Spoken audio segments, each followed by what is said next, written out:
Баршаңызға сәлем достар, сіздермен бірге Балнұр. Бүгін мен сіздерге асқабақ қосылған вафлидің рецептісімен бөлісетін боламын.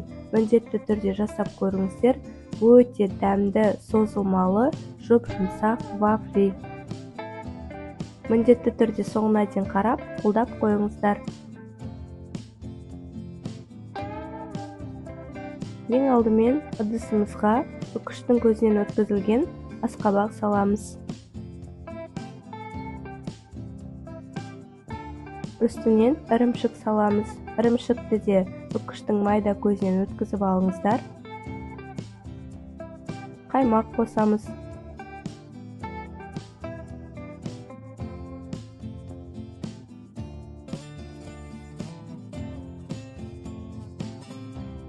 Және сарымсақ пен аскөк қосамыз. Тәттіні жақсы көрмейтін жандар үшін бұл өте керемет вафли.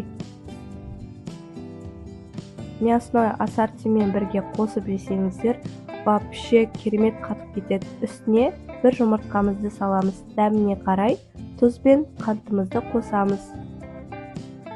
Електен өткізілген ұнды қосамыз.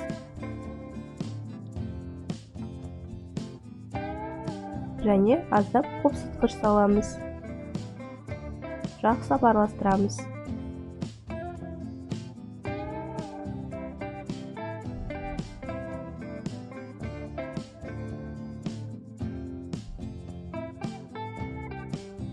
Біздің массамыз дайын.